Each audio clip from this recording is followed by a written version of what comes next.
The fork trembles in Claire's hand as she stares across the dinner table. The dim yellow light above casts harsh shadows across her face, making her look older than her 28 years. Rachel's voice cuts through the silence like a blade. At least I didn't screw up in uniform. The words hit Claire like a punch to the gut. 6 years of military discipline, 6 years of keeping secrets, 6 years of sacrificing everything for the man sitting beside Rachel. Her brother Ethan won't even look at her. Claire's jaw clenches. The muscles in her neck tighten like steel cables. She's been holding this in for too long, swallowing the truth like poison every single day. You want to talk about screwing up? Claire's voice starts low, deadly calm. Let me tell you about screwing up, Rachel. Ethan's head snaps up. His eyes are wide with panic. He knows what's coming. 3 years ago, I covered up a mistake in Afghanistan. A mistake that could have ended my career, destroyed everything I worked for. Claire's voice grows stronger with each word, but it wasn't my mistake. The room goes dead silent. Even the clock on the wall seems to stop ticking. It was his. Claire points directly at Ethan. My little brother, the golden boy who couldn't handle the pressure, who panicked during a supply run and nearly got our entire unit killed. Rachel's face goes pale. Her mouth opens, but no sound comes out. I took the blame. I let them think it was my navigation error, my failure to follow protocol. Do you know what that cost me?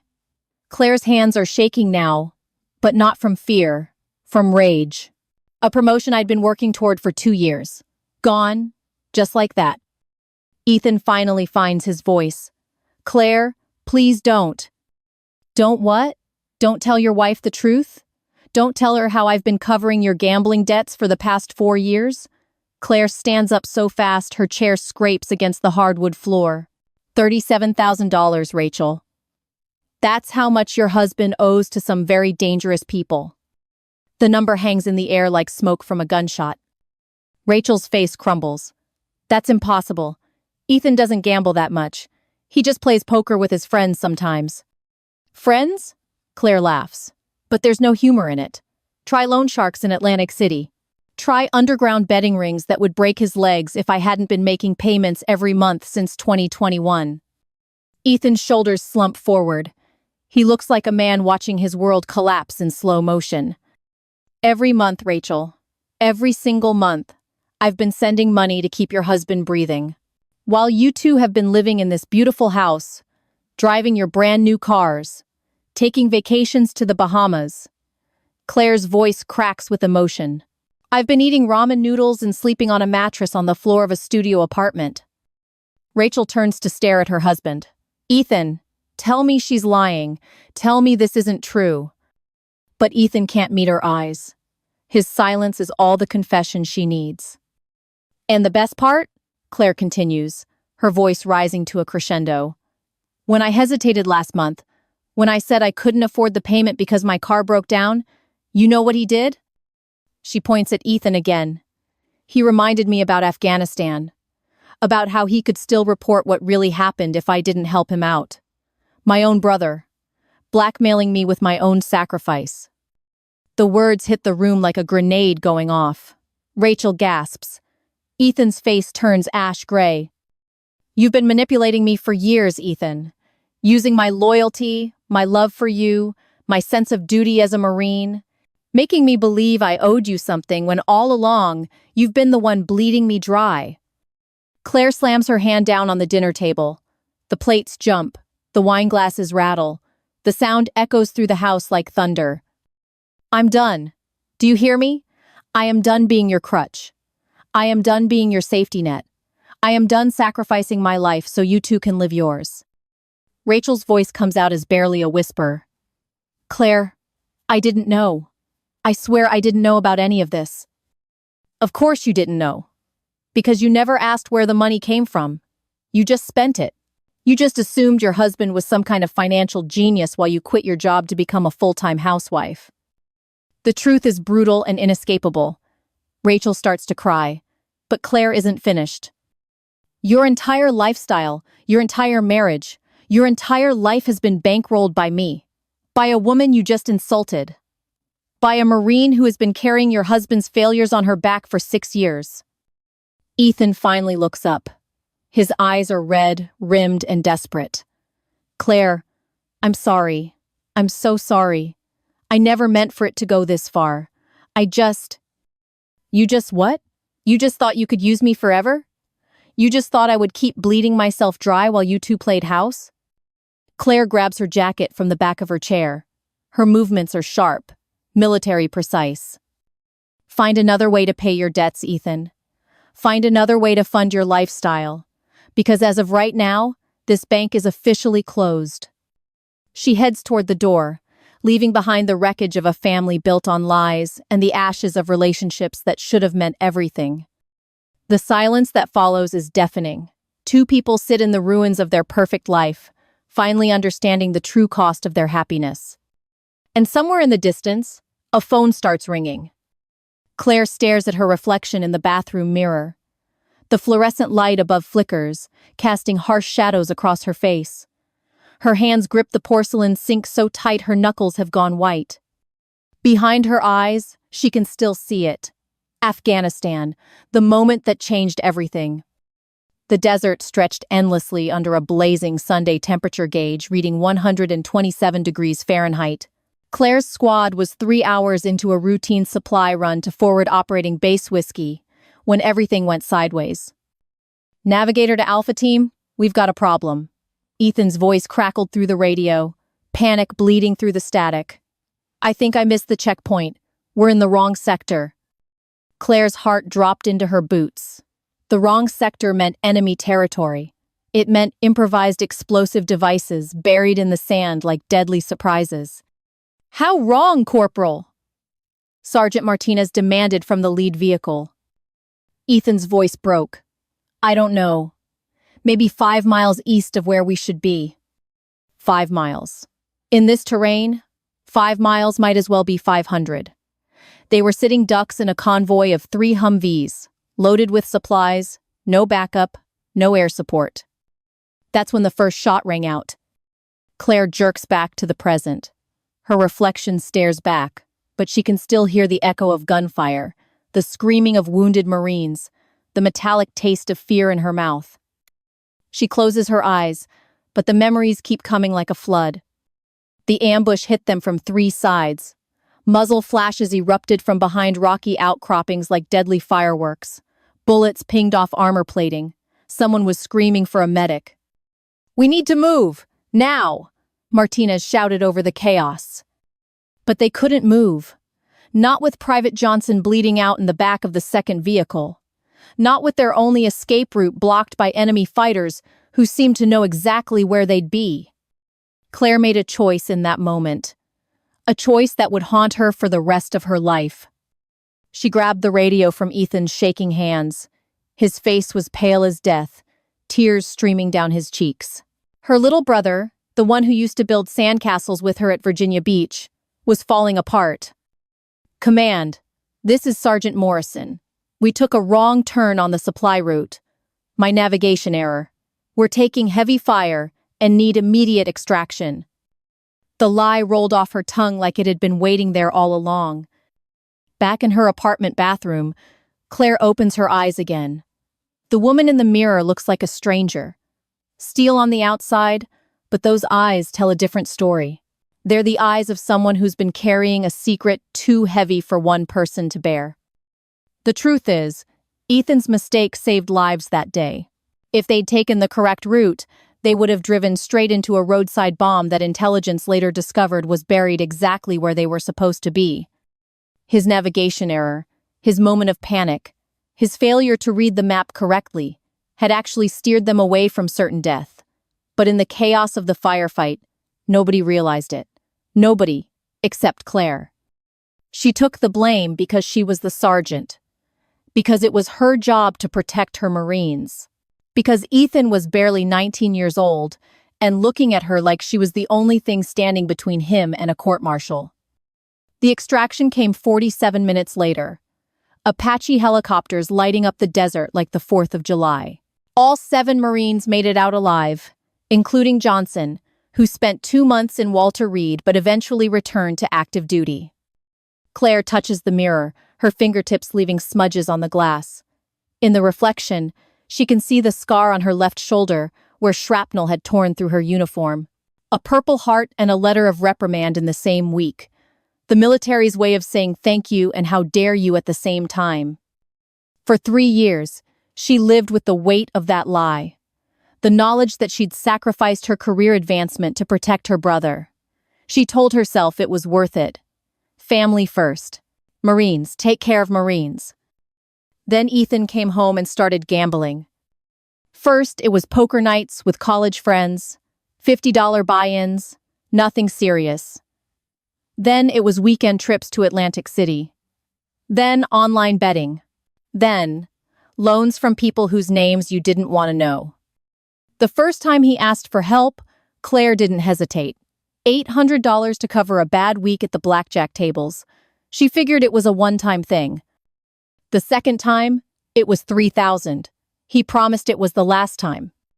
By the fourth time, she realized it would never be the last time. That's when Ethan played his ace in the hole. That's when he reminded her about Afghanistan. About what really happened out there in the desert.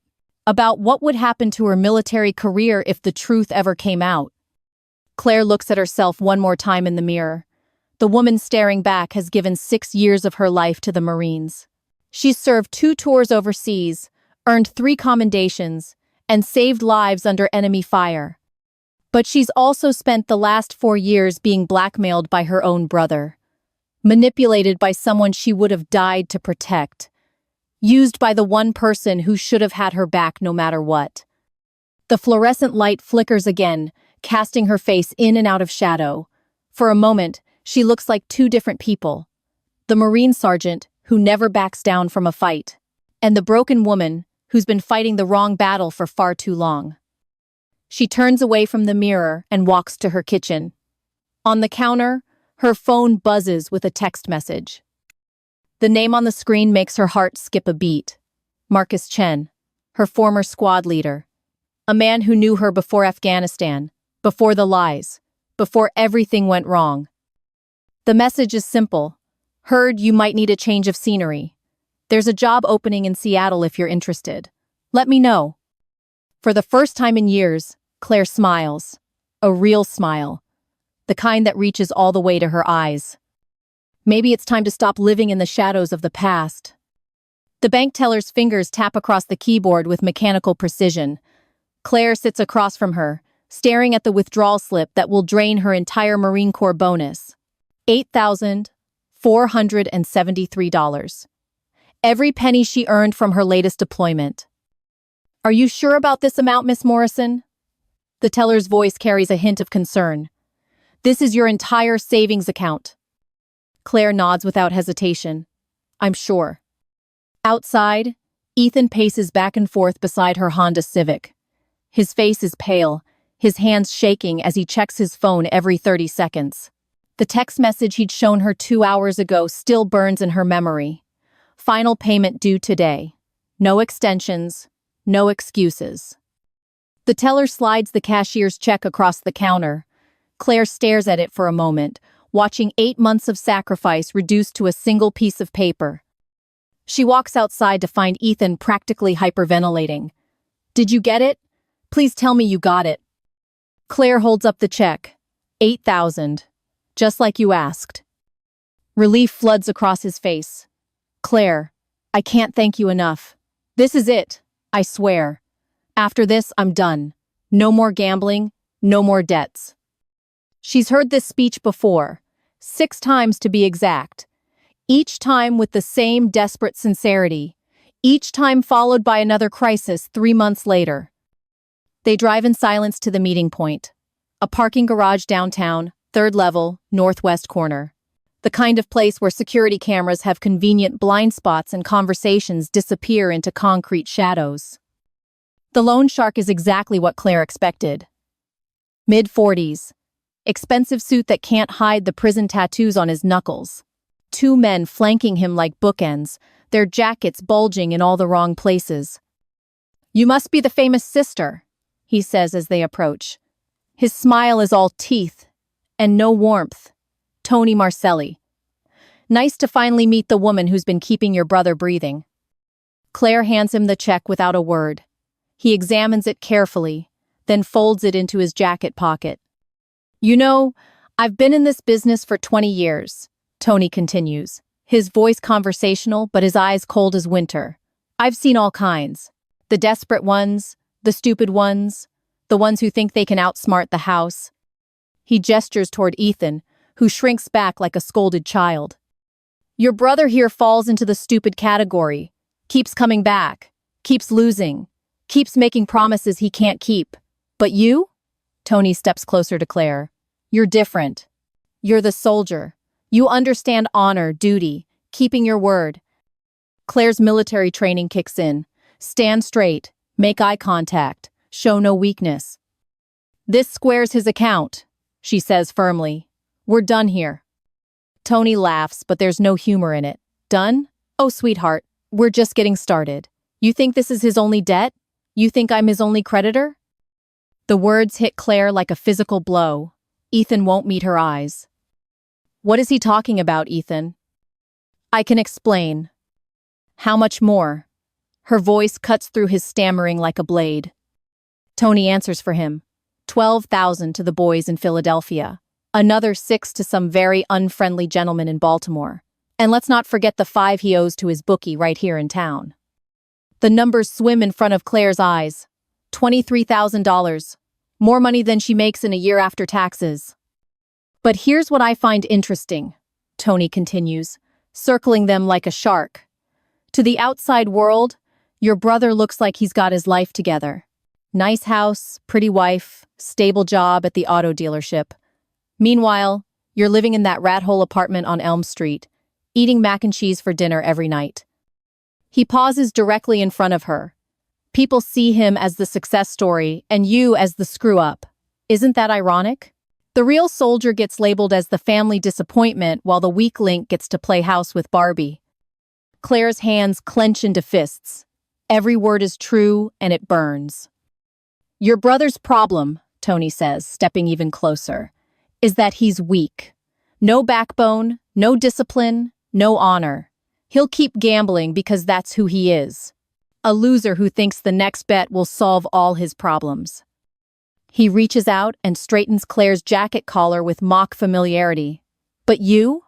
You're the real deal. You understand consequences. You understand what happens when debts don't get paid. That's why you'll keep coming back? That's why you'll keep bleeding yourself dry to protect him?" The truth of it hits her like a sledgehammer. She's not helping Ethan. She's enabling him. Every payment she makes, every debt she covers, every crisis she resolves just teaches him that there are no real consequences for his actions. "You're caught in a trap, Sergeant Morrison. A debt trap of your own making. And the beautiful part is, you walked into it willingly. All in the name of family loyalty." Tony signals to his men and they start walking away. But he stops after a few steps and turns back.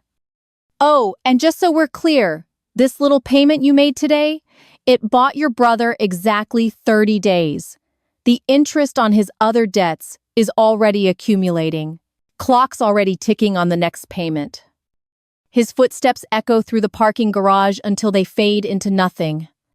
Claire stands there in the silence, staring at Ethan, her little brother, who used to catch fireflies with her in their grandmother's backyard, who used to cry when she left for Marine boot camp, who she promised their dying mother she would always protect.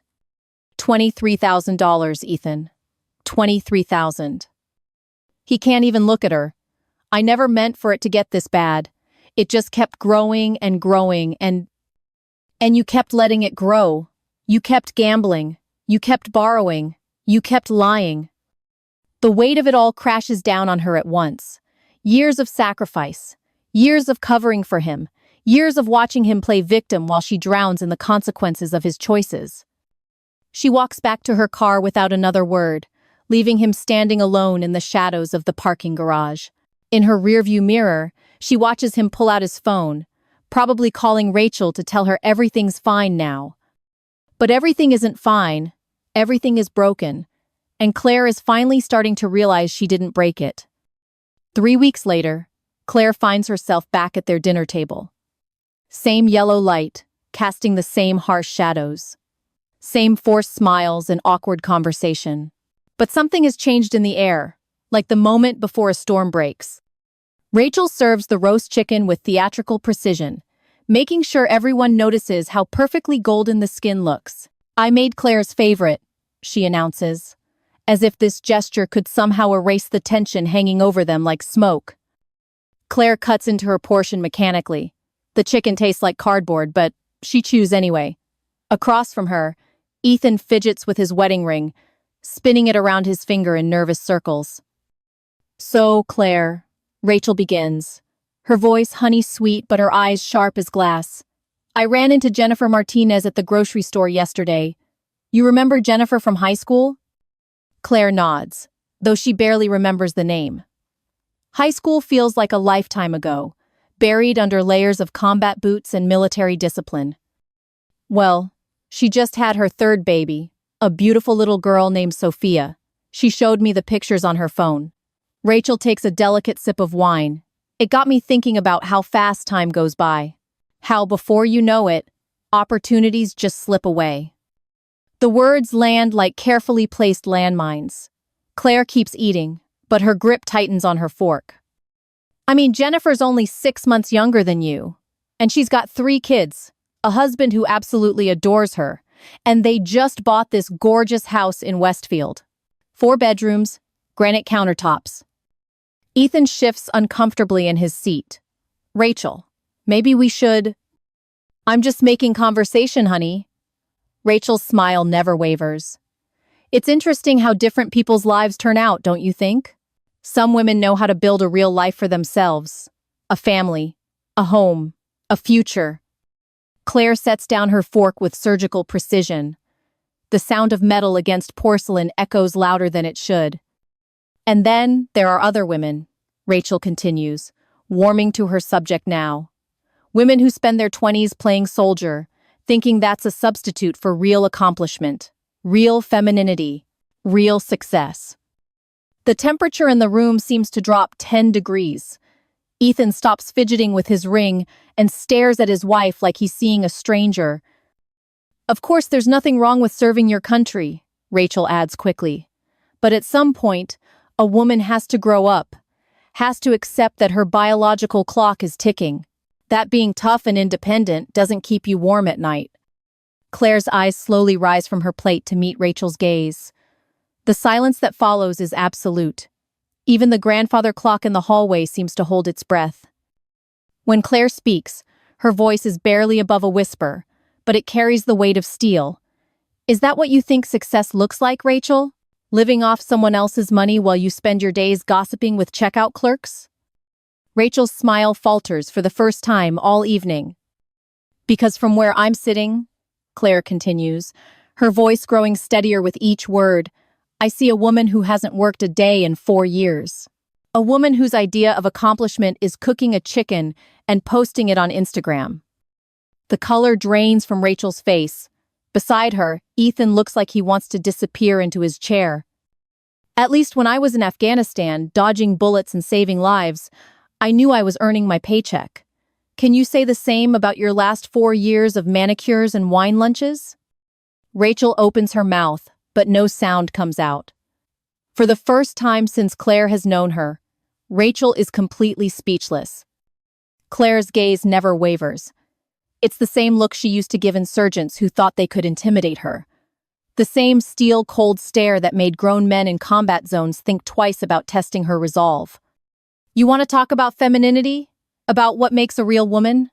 Claire's voice could cut diamond. "Try being the only thing standing between your family and complete destruction. Try sacrificing your own dreams so other people can sleep safely at night." The silence that follows is deafening. Rachel looks like she's been slapped. Ethan stares at his plate, his face burning red with shame. Claire stands up from the table, her movements precise and controlled. Military bearing in civilian clothes. "Thank you for dinner. The chicken was dry, but I've eaten worse." She grabs her jacket from the back of the chair and heads toward the door. Behind her, she can hear Rachel starting to cry and Ethan whispering desperate apologies. But Claire doesn't look back. She walks out into the cool evening air and stands beside her car for a moment, breathing deeply. The truth is, Rachel's words hit deeper than she wants to admit. Not because they're accurate, but because they echo the doubts that keep her awake at 3 in the morning. She's 28 years old. No husband, no children, no white picket fence or granite countertops. Just a studio apartment, a used car, and a bank account that's been emptied too many times to count. Sometimes, in the quiet moments between deployments, she wonders what her life might have looked like if she'd made different choices. If she'd stayed home after high school. If she'd married her high school boyfriend instead of enlisting. But then she remembers the weight of her rifle in her hands, the trust in her Marines' eyes when they looked to her for leadership, the villages she helped protect, the lives she helped save. Rachel sees her life as empty because it doesn't fit the prescribed mold. But Claire knows the truth. Her life isn't empty, it's just different. It's built on sacrifice and service, instead of safety and convention. The problem isn't that she chose wrong. The problem is that she's been letting other people benefit from her choices, while treating her like she's the one who needs saving.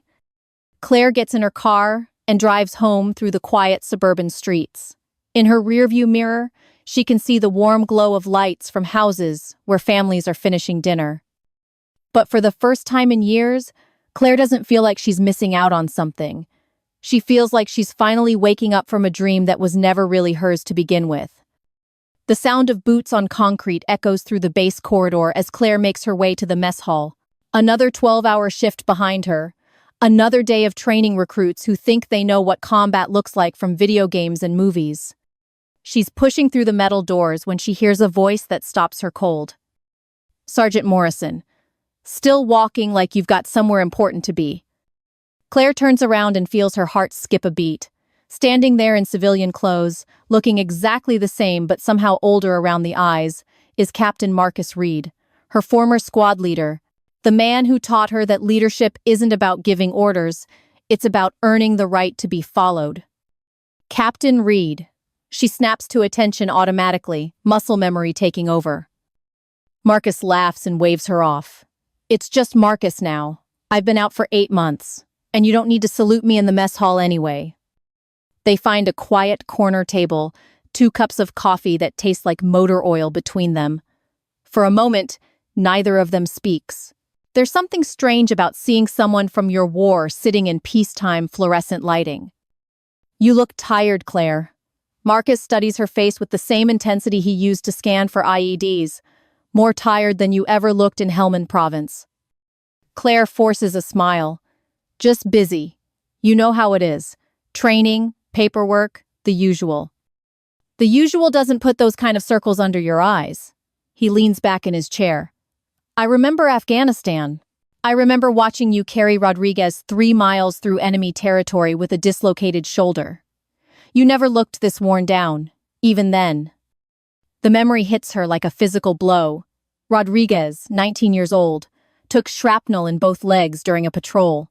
Claire threw him over her shoulder and carried him to the extraction point while bullets whined past their heads. That was different, she says quietly. That was the job. And this isn't? Marcus raises an eyebrow. What's eating you alive, Claire? And don't tell me it's nothing. I've seen Marines crack under pressure. Claire stares into her coffee cup like it might contain answers. For 6 years, she's kept everything locked down tight. Military discipline. Never show weakness. Never admit defeat. But this is Marcus, the man who pulled her out of that burning Humvee in Kandahar, the man who recommended her for sergeant when everyone else thought she was too young. It's my brother, she says finally. The words feel like pulling shrapnel from a wound. He's been using me for years, and I've been letting him. Marcus doesn't say anything. He just waits, giving her the space to find her words. He's got gambling debts, serious ones, and every time he gets in too deep, I bail him out. I tell myself it's family loyalty, but really, she pauses, the truth scraping against her throat. Really, I think I'm just afraid of what happens if I stop. What kind of afraid? Afraid he'll get hurt. Afraid his wife will leave him. Afraid that if I stop being useful to him, I'll have no family left at all. Marcus nods slowly. You know what I've been doing since I got out? Private security consulting in Seattle. Good money, good people, clean work. No politics, no bureaucracy, just protecting people who actually want to be protected. Claire looks up at him. Sounds nice. It is nice. And we're expanding. Looking for someone with your skill set. Someone who knows how to lead, how to think under pressure, how to get the job done. He pauses, meeting her eyes directly. Someone who deserves better than what they're getting. The offer hangs in the air between them like smoke. Claire can almost see it. A different life, 3,000 miles away from loan sharks and family dinners, and the weight of other people's mistakes. I can't just run away, Marcus. That's not discipline. Marcus leans forward, his expression serious. Claire, let me tell you something I learned the hard way. Discipline isn't about chains. It's not about suffering, because you think suffering makes you strong. He gestures around the mess hall, at the young Marines, grabbing quick meals between training exercises. Look at these kids. They think discipline means following orders no matter what. But real discipline? Real discipline is about choosing where you stand. It's about knowing when to fight and when to walk away. Claire feels something shift inside her chest, a door opening that she didn't even realize was locked. Your brother doesn't need a sister who enables his addiction, Marcus continues. He needs to face the consequences of his choices. And you don't need to set yourself on fire to keep other people warm. What if he gets hurt? What if something happens to him because I'm not there to fix it? Then he gets hurt. And maybe, just maybe, that's what it takes for him to finally grow up. Marcus's voice is gentle but firm. You can't save someone who doesn't want to be saved, Claire. You can only save yourself. They sit in silence for a few minutes, the weight of the conversation settling between them like dust after an explosion. The job in Seattle is real, Marcus says finally. 6-figure starting salary, full benefits, relocation assistance, clean slate, fresh air, and a chance to use your skills for people who'll actually appreciate them. He pulls out a business card and slides it across the table. Think about it, but don't think too long. Life's short, and you've already spent too much of yours carrying other people's burdens. Claire picks up the card and stares at it.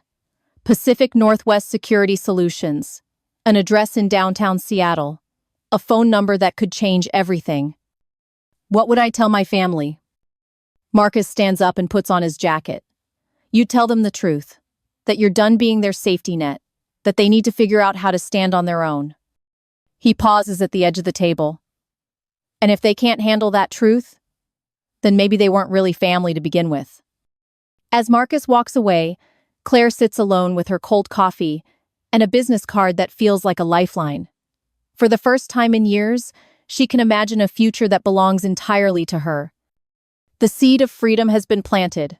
Now she has to decide whether she's brave enough to let it grow. Claire sits in her studio apartment, staring at the business card Marcus gave her.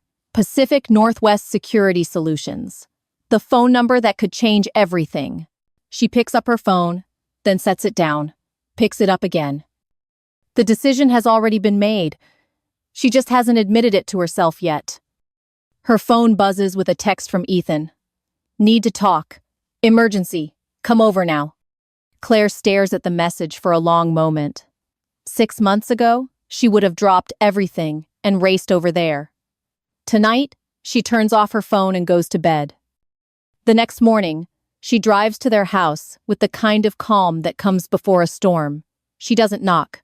She uses the spare key they gave her years ago, back when she still believed in family loyalty above everything else. She finds them in the living room, Rachel pacing like a caged animal, Ethan slumped in his chair, looking like he hasn't slept in days, empty beer bottles scattered across the coffee table. There she is. Rachel snaps the moment Claire walks in. Miss High and Mighty, do you have any idea what you've done to us? Claire sets her purse down with military precision. I assume you're referring to the fact that I stopped enabling Ethan's gambling addiction. Enabling? Rachel's voice rises to a shriek. You call helping family enabling? You call keeping your brother alive enabling? I call paying a grown man's debts for 4 years enabling. Yes. Ethan finally looks up from his beer.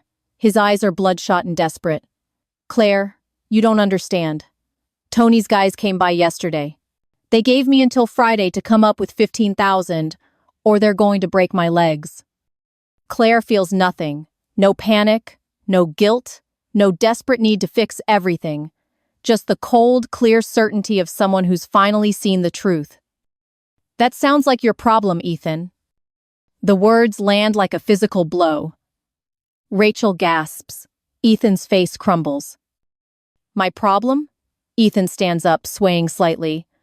My problem? I'm your brother, Claire. I'm your family. You're supposed to have my back. I've had your back for 6 years. I covered for you in Afghanistan. I've paid your debts, covered your mistakes, sacrificed my own future so you could play house. Claire's voice is steel cold. What exactly have you done for me lately? Rachel explodes. She grabs a crystal vase from the mantelpiece and hurls it across the room. It shatters against the wall in a spray of glass and water. You selfish witch, Rachel screams. You're destroying my family. You're destroying my marriage. Everything was fine until you decided to have your little breakdown. Claire doesn't even flinch. She's been under mortar fire in Kandahar. A thrown vase doesn't register as a threat. Everything was fine? Claire's laugh is sharp as broken glass. Rachel, your husband owes $43,000 to loan sharks. You haven't worked in 4 years. Your mortgage is 3 months behind. In what world is any of that fine? Rachel grabs a ceramic angel and smashes it on the hardwood floor. We were managing. We had a system. We had a life. You had my life. You were living off my sacrifice while treating me like garbage. Rachel picks up a picture frame and hurls it at Claire's head. Claire sidesteps it easily. The frame explodes against the door behind her, glass scattering across the floor. You think you're so much better than us. Rachel is crying now, mascara running down her cheeks in black streams. You think because you played soldier, you're some kind of hero. Claire's expression doesn't change. She's heard all this before. At least I'm not throwing tantrums because my meal ticket cut me off. Rachel lets out a sound like a wounded animal and launches herself at Claire. But Claire is a Marine. She catches Rachel's wrists easily, holds her at arm's length while Rachel thrashes and screams. Let me go. This is all your fault. Everything is your fault. No, Rachel. Claire's voice is calm as lake water. I didn't destroy you. Dependence did. She releases Rachel, who stumbles backward and collapses on the couch, sobbing hysterically. Claire turns to Ethan, who's been watching this whole scene with growing horror. You want to know what your problem is, Ethan? Your problem isn't the gambling. Your problem is that you've spent so many years being weak that you forgot how to be strong. Ethan's voice comes out as barely a whisper. Claire, please. I'm begging you. I'll die if you don't help me. No, you won't. You'll figure it out. You'll get a second job. You'll sell the house. You'll make Rachel get off her ass and find work. You'll do what adults do when they have problems. You'll handle it. Claire picks up her purse and heads toward the door. Behind her, Rachel is still crying, and Ethan is staring at his hands like he's never seen them before. Don't call me, Claire says without turning around. Don't text me. Don't show up at my apartment. I'm done being your solution to problems you created. She pauses at the door. And Ethan, if you try to use Afghanistan against me again, I'll report what really happened myself. The whole truth. Let the chips fall where they may. The silence that follows is deafening. Claire walks out into the afternoon sunlight and gets in her car. In the rearview mirror, she can see their house, their perfect suburban dream built on lies and manipulation. For the first time in 6 years, it's not her problem anymore. She pulls out her phone and dials the number on Marcus's business card. It rings twice before a familiar voice answers. Marcus Reed. Marcus, it's Claire. About that job in Seattle. When can you start? Claire looks back at the house one more time. Through the living room window, she can see Rachel still collapsed on the couch, and Ethan staring at the wall like he's seeing his life clearly for the first time. Give me 2 weeks to arrange my transfer out of the Marines. I'm ready for a clean start. As she drives away, Claire feels something she hasn't felt in years. Freedom. The weight of other people's problems lifting off her shoulders, like chains finally broken. The Army revenge isn't about violence or cruelty. It's about discipline. It's about cutting away the parts of your life that are killing you, no matter how much it hurts. Sometimes the strongest thing you can do is walk away. 3 months after Claire walked out of that suburban nightmare, she stands in her new apartment in downtown Seattle.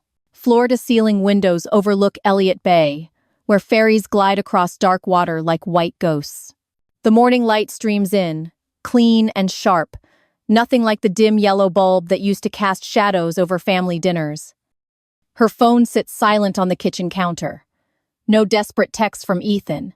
No manipulative voicemails. No emergency calls in the middle of the night. The silence used to feel strange, almost wrong. Now it feels like freedom. She's making coffee when her phone finally buzzes. But it's not Ethan. It's Marcus. Ready for your first real Seattle hiking experience? Mount Pilchuck isn't going to climb itself. Claire smiles. Something that's been happening more often lately. Give me 20 minutes. And Marcus, I'm bringing the good boots. An hour later, they're driving through pine forests that stretch endlessly towards snow-capped peaks. The air smells like evergreen and possibility. Claire rolls down the window and breathes deeply, filling her lungs with air that doesn't carry the weight of other people's problems. You know, Marcus says, glancing at her from the driver's seat, you look different, lighter somehow. I feel different. Claire watches the trees blur past. It's weird. I thought cutting them off would feel like losing family. Instead, it feels like I finally found myself. They reach the trailhead and start climbing. The path is steep, rocky, demanding respect. Claire sets a pace that would challenge most people, but Marcus keeps up easily. They're both warriors, after all. So, what's the update on the home front? Marcus asks as they pause to catch their breath. Claire leans against a boulder, looking out over the valley below. Ethan finally did something that surprised me. He entered therapy. No kidding? What changed his mind? Rock bottom, apparently. After I cut him off, Tony's guys did exactly what they promised. Broke his left hand with a crowbar, put him in the hospital for 3 days. Marcus winces. Damn. How do you feel about that? Claire considers the question as they resume climbing.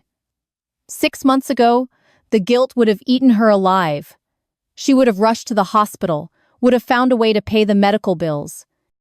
I feel like he finally learned that actions have consequences, she says finally. And you know what?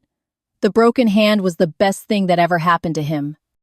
They reach a scenic overlook and stop to rest.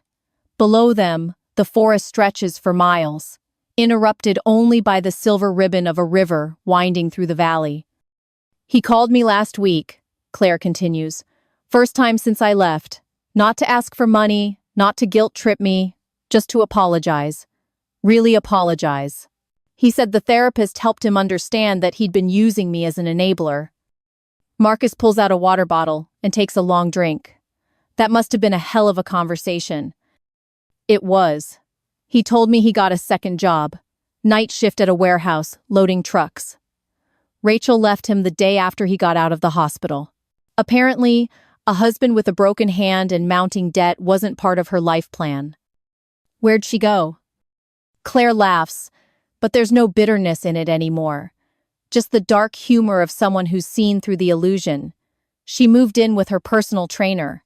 Guy named Chad, who drives a BMW and owns 3 CrossFit gyms. I guess she found her new provider. They start climbing again, the trail getting steeper as they ascend toward the summit. Claire's breathing is steady, controlled.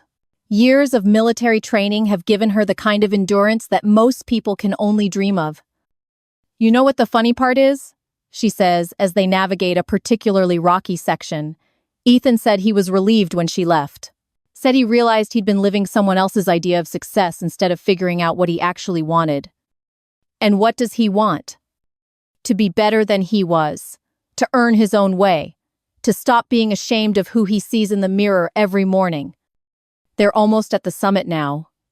The trees are thinning out, and patches of snow appear along the trail despite the spring weather. Marcus grins as he watches Claire power up a steep incline without breaking a sweat. I bet you'd last longer on these hills than any of my recruits. Hell, you'd probably lap half of them on the way back down. Claire laughs, the sound echoing off the rock faces around them.